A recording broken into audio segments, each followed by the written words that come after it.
Hello guys, this is Divyansh and you are watching daily current capsule. दुनिया में पहले से ही कई वॉर्स, कई कॉन्फ्लिक्ट्स चल रहे हैं, जैसे Russia Ukraine war, Israel Hamas war, अब अफगानिस्तान पाकिस्तान के बीच में भी शुरू हो गया है और इनके रुकने के अभी कोई आसार नहीं है। और ऐसे में एक नए कॉन्फ्लिक्ट की शुरुआत होती दिख रही है। पिछले कुछ दिनों में आपने ध्यान दिया हो तो साउथ अमेरिका में एक देश है वेनेजुएला, जहां दुनिया के सबसे बड़े तेल के भंडार हैं। ये वही देश है जिसके ऑयल पर 2017 में ही डोनाल्ड ट्रंप ने सैंक्शंस लगा दिए थे और अब अपनी दूसरी टर्म में वो वेनेजुएला पर पूरी तरह अटैक करने के लिए तैयार है। यूएसए का कहना है कि वेनेजुएला के लीडर निकोलस मदुरो डिक्टेटर है, नार्को टेररिस्ट है। वो अपने यहाँ से ड्रग्स शिपों में भर के यूएसए में भेजते हैं। ट्रंप ने हाल ही में ये भी कहा था कि पिछले साल 300 मिलियन अमेरिकन मारे गए थे उन ड्रग्स की वजह से जो वेनेजुएला से आया था। And the drugs that are being sent into our country, and the fact that 300 million people died last year from drugs, that's what's illegal. Do you think he's not? 300 million यानी 30 crore. USA की total population ही 34 करोड़ है और इन्होंने अपने बयान में 30 करोड़ जनता पिछले साल मार दी। खैर, ये जिस ड्रग की बात कर रहे हैं वो है फेंटनिल और इसे चाइना प्रोड्यूस करता है। चाइना इसे मैक्सिको को भेजता है और मैक्सिको से जाता है ये यूएसए में। इसमें वेनेजुएला का कोई हाथ नहीं है। वेनेजुएला में बनता है कोकेन। वो लैटिन अमेरिकन कंट्रीज में और बाकी देशों में कोकेन सप्लाई करता है। इसीलिए उन्होंने यूएसए के इन आरोपों को डिनाई किया और कहा कि यूएसए यहाँ पर अपना कंट्रोल चाहता है, जिससे वो वेनेजुएला के सबसे बड़े प्रूवन ऑयल रिजर्व्स का फ़ायदा उठा सके। जबकि यूएसए को ऑयल तो चाहिए ही, लेकिन उन्हें डर है वहाँ पर चाइना की इन्वॉल्वमेंट का, जो कि दिन पर दिन बढ़ती जा रही है। चाइना ने वेनेजुएला में बिलियंस ऑफ डॉलर्स इन्वेस्ट कर रखे हैं। China Concord Resource Corporation CCRC एक चाइना की कंपनी है जिसने 20 सालों का प्रोडक्शन शेयरिंग एग्रीमेंट वेनेजुएला के साथ साइन कर रखा है। चाइना और वेनेजुएला में जो ट्रेड होता है उसका सरप्लस भी चाइना ही इंजॉय करता है। मतलब वो वेनेजुएला से जितना तेल खरीदते हैं उससे ज़्यादा अपना सामान उन्हें बेच देते हैं। इसके अलावा उन्हें एक टेस्टिंग ग्राउंड भी मिलता है। यूएसए के बिल्कुल पास में रहकर वो उन्हें चेक में भी रख सकते हैं। सेम वैसे ही जैसे यूएसएसआर ने 1960s में क्यूबा को अपने इन्फ्लुएंस में रखा हुआ था अमेरिका को चेक में रखने के लिए। और वेनेजुएला के साथ ये सब ट्रेड और उनके देश में इन्वेस्टमेंट्स चाइना उस समय कर रहा है जब यूएसए ने उन पर सैंक्शंस लगा रखे हैं और दुनिया में कोई और देश उनके साथ ट्रेड करने को तैयार नहीं है। तो ऐसे में तो वेनेजुएला को यही लगेगा ना कि चाइना ही हमारा सच्चा साथी है और यूएसए वो तो दुश्मन है ही, क्योंकि ट्रंप ने वेनेजुएला के लीडर निकोलस मदुरो के सर पे $15 मिलियन की बाउंड्री रखी थी, जिसे बाइडन ने बढ़ाकर 25 मिलियन कर दिया था। और अब ट्रंप जब अपनी दूसरी टर्म में आए हैं तो उन्होंने दोबारा उसे बढ़ाकर 50 मिलियन कर दिया है कि जो भी उसे पकड़ के लाएगा उसे 50 मिलियन करीब 440 करोड़ रुपए दिए जाएंगे। और अभी कुछ दिन पहले ही यूएसए ने वेनेजुएला से आ रही एक स्पीड बोट को भी बॉम्ब कर दिया था। यूएस फोर्सेस के अकॉर्डिंग उसमें वो ड्रग्स लेकर जा रहे थे, इसलिए उसे बॉम्ब कर दिया, जिसमें 11 लोगों की भी मौत हो गई थी।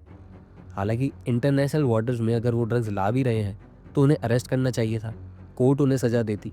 इस तरह सीधा उन्हें उड़ा देना इलीगल भी था और इंटरनेशनल लॉज के अगेंस्ट भी।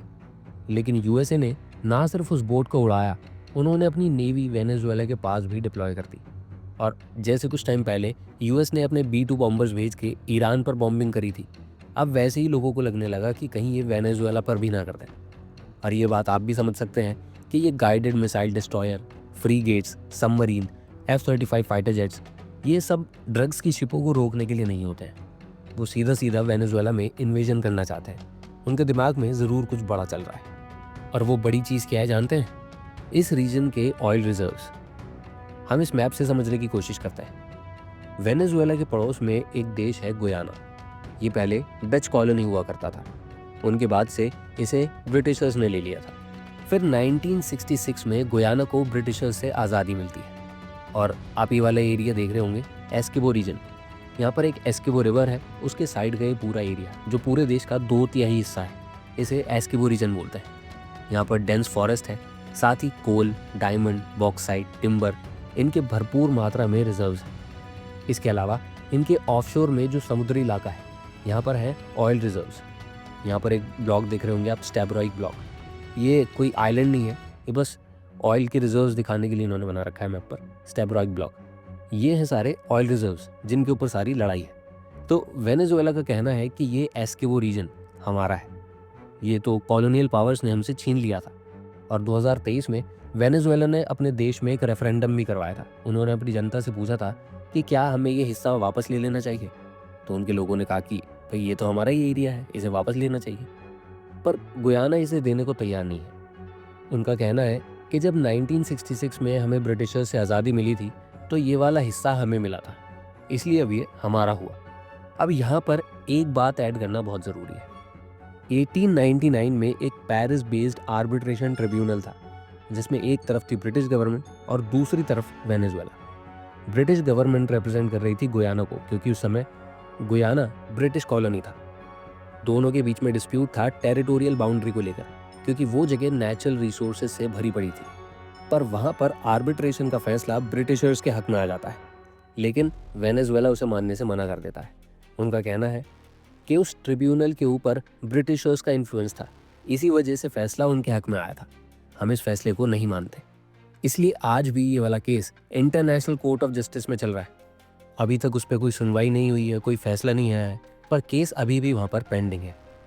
अब यहाँ आपको लग रहा होगा कि ये तो गुयाना और वेनेजुएला के बीच का मैटर हुआ ना, इसमें यूएसए का एंगल कहाँ से आया? तो यहाँ पिक्चर में आती है एक्सॉन मोबिल। ये यूएसए की कंपनी है जिसने already billions of dollars invest कर दिए हैं गुयाना के इस ऑयल रिच रीजन में।